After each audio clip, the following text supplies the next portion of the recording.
Kia ora everyone and welcome back to episode 11 of Muse. And today I'm actually fascinated that we have a music teacher from my college, Mr. Nicholas Mulligan, who teaches maths. How are you, Nicholas? I'm very well, Ben. How are you? Good, man, good. And Nick and I, you don't mind me calling you Nick? Go for gold. Sweet. So Nick and I will sit there at times and we'll just discuss music. And it ended up that he would come over to the department during breaks, and he would give his time to working with some of our Year 9 students who were interested in forming a band, but were kind of in that early stage of development, kind of learning how a band functions. And hey, would you say, Nick, there's that thing where like you kind of realize in a group that when you're playing, you actually have to also listen to what everybody else is doing. Do you know that? You know that.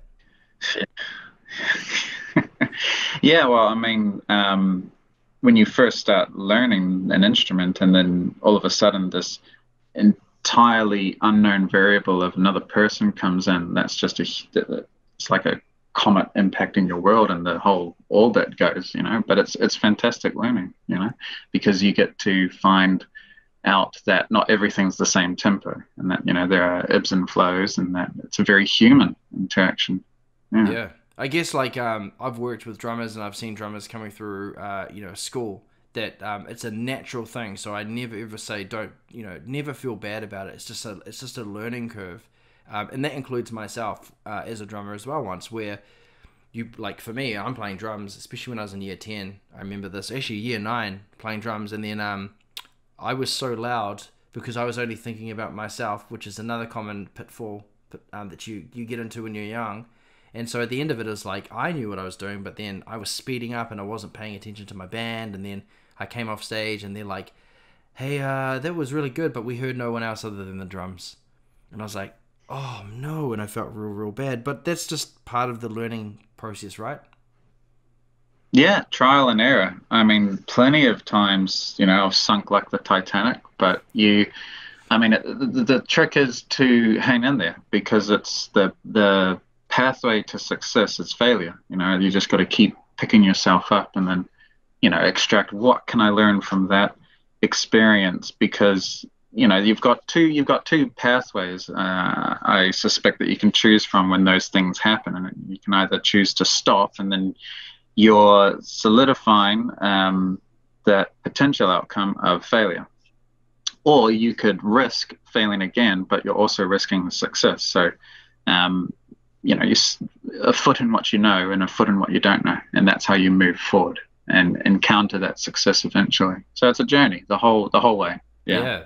Absolutely. Those are wise words, and in fact, kind of like that's why I liked watching the group of students that you worked with, was because it didn't matter. They always came in every week. They sat with you and you worked through them. And even though at times, they can students in general can be very testing, because they kind of like it's almost like you can feel the other side of your brain saying you should be losing your patience now, but you don't, because you understand that was also you back then, and that, as you mentioned, It's a natural progression. It's like you can't expect to be amazing at something in one day. It takes time. It takes failure, right? Absolutely. I say I use the example of bodybuilding in my maths classes. I'll say to the kids, for example, if I was, or weight loss, or some kind of transformation that's incremental, almost imperceptible over a short amount of time, but over time, makes a huge change. So, for example, I'd say, hey guys, if I was to take up bodybuilding and have a picture of Dwayne Johnson on my wall and say, I want to look like that, and if I haven't achieved that by tomorrow, I'm a failure. Well, no, because if you treat yourself as your own sort of benchmark, the same goes for music or weight loss or things like that. If you treat yourself as your own best rival, then you might do, let's say, 10 push-ups one week, but 11 the next week. In a year, that exponential success could be amazing. Point example would be, for example, when I was it would have been about year 10, lost 30 kilos and became, I was a big boy, but got fourth in New Zealand in Olympic style weightlifting. So Wow. huge transformation, but that was 5 days a week all year. And that was before music. That was sort of the thing that I obsessed over. And then once I'd sort of achieved that, and the stress of competing every month became too much, the natural sort of shift from physical to spiritual, mental, however you want to describe it, but certainly artistic, music entered then. So yeah, again, all a journey and bit by bit. So behind my guitars, I have my my two guitars there. One I use on stage, and then the other one is actually because I was so in love with Korn when I was growing up. It's like the first guitar I wanted was an Ibanez, just because, right? And behind them was my medals that I got from not like winning, but just completing the half marathons, because I never had run before, and I learnt through that what you just explained, that just over time you'll get better. And we both like reading this guy called Jordan Peterson. We can discuss him the whole day, but we're not going to here. But I love that rule he has, which is compare yourself to who you were yesterday, not who someone else is today. And that's a really important rule that students need to understand, simply because it can be really intimidating as a year 9 or whatever year you are, whatever, you know, coming into a music department, coming into a class and finding straight away that there are people way better than you, and for you to be like, that's it, I'm going to give up guitar. But then you go talk to them, and then you find out that they've gone through the process that you haven't maybe started, or you are currently going through, and that is to learn. And so one thing I like to use is this thing called timeless awareness. So it's the same principle that you talk about how you know, if you're enjoying it and you're enjoying the process of learning, then it's not a matter of how long is it going to take for me to get there. It's just the enjoyment of doing what you're doing at that time, and knowing that progress will come. Right? Is that fair to say? Absolutely. Well, what's the expression? It's not the load; it's how you carry it. So yeah. Cool. And there's that thing in maths, the 80-20 rule. 20-80 rule, 80-20 rule, you know, 80-20. So it's like, it's a long time to get there, but once you do, you're there. It's just, you got to accept that that's just how it is. You can expedite some of those processes, and you can get better over time. But anyway, I mean, the reason I mention that is because, you know, you're an inspiration to those people. The fact that you're coming in and giving those students your time means that they're learning, and that they'll obviously, you know, you'll give them some strategies to help them form a band, and to then go on and learn how to write. So what I'm really interested in this particular podcast and video series is about how we get to that process. So maybe we start with, you know, like how you got involved in music, and who were some of your favorite bands that inspired you to play music, because even though you teach maths, you are a huge music lover. Yeah, well, I suppose I'll start at the beginning.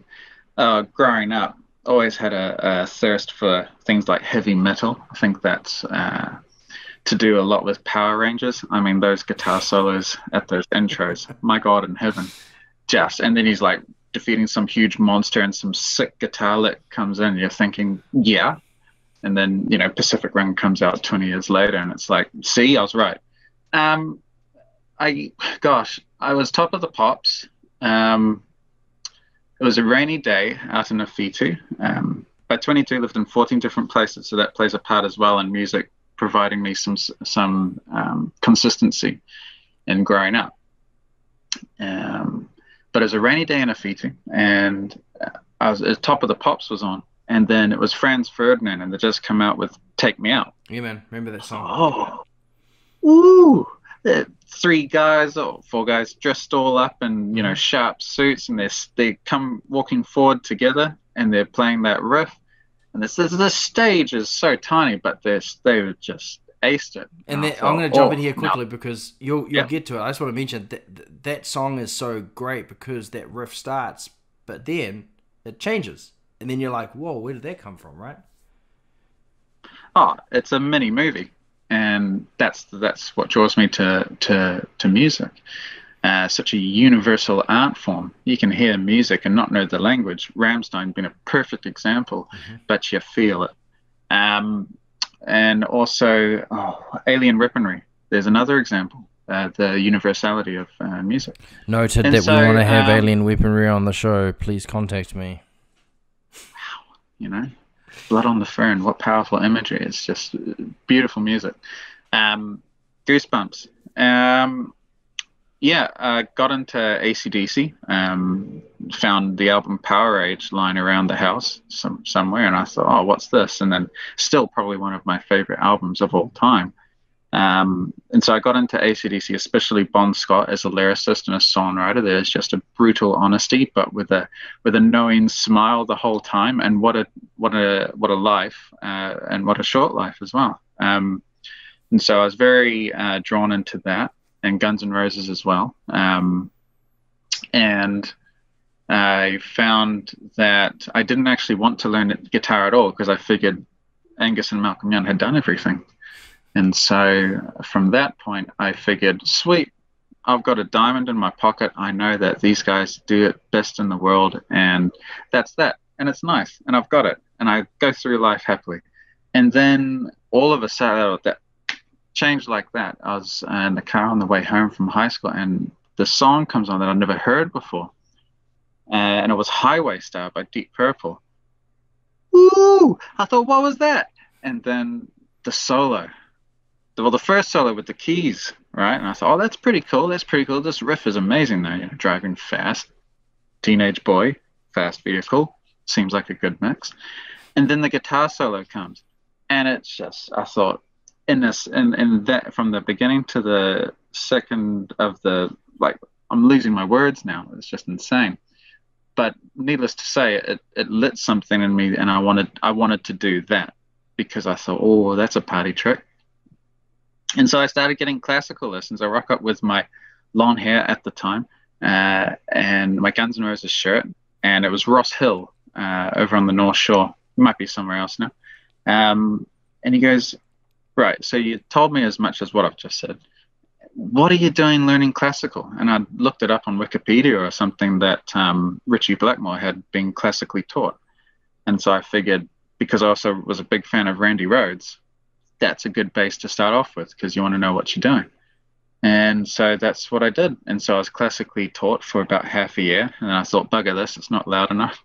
And so then I just started listening to a lot of different bands, but principally it would have been Tony Iommi being the biggest teacher there, because he inspired me as well for having only 8 of his 10 fingertips, and how he handled adversity, because a lot of our young students, they have all their own stories, and we can all find that human connection. And so that plays a part, because I suppose more so than the flashy aspect, I'm drawn to the humanity of it, because there's an honesty there that I feel can be communicated in a very special way. And so Tony Iommi, his playing, like songs like Children of the Grave, teaching you to down and up pick, and special timings for riffs and what have you.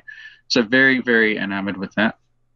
And it just grew from there. And the older I got, the heavier it got, kind of thing. So yeah, that's how I got into music. So my little journey. Here's an interesting thing. I just, while you're talking, I was like, oh man, actually I never really thought about that. Like the Queen's Gambit is to children now with picking up chess and playing it. I would almost argue that back in the day when Guitar Hero came out on PS1, I think it was, maybe PS2, can't remember which one it first came out on, there was like, that introduced so many kids to the sensation of like what it felt like to be a rock star, especially when you played on expert mode, and there's only 5 buttons, right, and they're all colored, and you've still got to be able to hit the pick, on the string bar or whatever you want to call it. But I remember playing what is it? It must have been PS2. I remember playing, what was it? The Sweet Child of Mine, Sweet Child of Mine, man, on Guitar Hero 1, I think it was, and just like standing in the store and rocking out. And then I couldn't play it at that time, like on real guitar, but I knew how to like master it. And then I'd watch these other kids that had no idea of playing guitar, and then they started showing up on YouTube, and there they are like busting out these killer solos. I'm confident that if kids jumped on a plastic guitar and they played and they felt that feeling that you get when you play a sick ass solo, man, that's got to be inspiring enough to go pick up a real guitar and then want to learn how to do that. The difference is it's a lot harder. It takes a lot more time to get those solos. But I have met students. We have a student at the school, and I'll leave him unnamed for the sake of him figuring it out, and also anonymous. But I've watched that student grow from not playing guitar that much, and then within 6 months becoming a master, almost like sweep picking and stuff. So wow, yeah. So I mean, that's an interesting history, and that's really cool that these guys influenced you. So I've heard some of your solo music, and immediately all those bands that you mentioned have come through, and I'm like, I can hear that. So here's what I like to do in this particular episode is talk to you about, we've got a few minutes left. Essentially, I mean, we've talked about so much already, but just your influences and how they've shaped your sound. Like, what have these particular artists, and like maybe even you've mentioned some guitarists. What is it about these particular guitarists that you can elaborate a little bit more on, and helping you write the music on this EP that you sent me?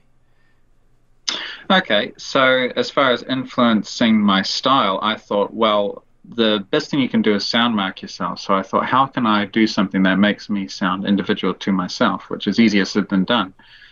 Sting sounds like Sting. When you hear a certain musician, you know who they are. And so I thought I'd develop my own style called RPM, and denoting the speed and velocity, and the aspect of driving fast and what have you, but rock, punk, and metal, because huge Chuck Berry fan. And I figured that when you have, let's say, 3 branches shooting off from that stem, you've got metal, you sort of got the unholy trinity of Black Sabbath, Iron Maiden, and Judas Priest. So there's the M in RPM, and then with punk, the Ramones, just the Ramones. Sex Pistols can go, but just the Ramones. So that's how punk I am. So that's the punk. Little bit of Glenn Danzig, and then you go over to rock, and then it's things like Aerosmith, AC/DC, and sort of that I don't know, that dark underbelly there, like Cheap Trick's first album, that kind of stuff. And so I thought, what can I extract from all of that? And basically, it's just hard edge blues. It's really distorted hard edge blues. So that's my style and my influence there. And the music that I've shared with you, it's half the album that I've shared. And I would argue that for the performances, what I've sought to do is, I suppose, continue the torch, as it were. Like, this is me continuing something that I love, but putting it in my own way and then expressing it. And also, again, the punk aspect is a big inspiration of mine is Dave Mustaine from Megadeth. And, I thought, well, I can't find a bloody singer, so I'm going to do it. And, he did the same. And so I figured if he can do it, I can do it too. So he was really, really key in me sort of having the faith in myself to go and give it a go. And so I think you could wait and wait and wait and wait and wait, but, give it a go, because you don't know. And yeah, really, really take your time and be kind to yourself. Behind every good practice, have a gentle attitude with yourself, I think would be a key and critical part there as well in that journey of this particular medium of art. Yeah, and we've kind of run out of time, but I just want to acknowledge that before we started recording, you had mentioned getting access to gear that you kind of had to spend time investing in to learn how to use it so that you could record. So if you click on the links in the video, I'm assuming we're able to share that stuff on the video. Yeah. Go and have a listen to it, and just listen to what Nick has talked about how he's been passionate about writing and learning how to do it. Like a lot of the old recordings that I had as a kid, that's me just being passionate about learning the gear and playing. And and you can hear punk in the music that you do, because it's just you being you, and you're not like trying to auto tune everything, and it's just having fun and capturing the energy. Can I just say, it did my heart so good to see a big bleached mohawk in the first week of school this year. It's so pleasing to see that still there. That person will also remain unnamed, but we both know who that is. No, that's dead right, dude. So I always I always ask this question now on the show, and that is, I want 3 words and 3 words only advice that you would give students to help them, to inspire them to either pursue music or carry it on if they're kind of like unsure about it at the moment. So 3 words, they don't need explanation.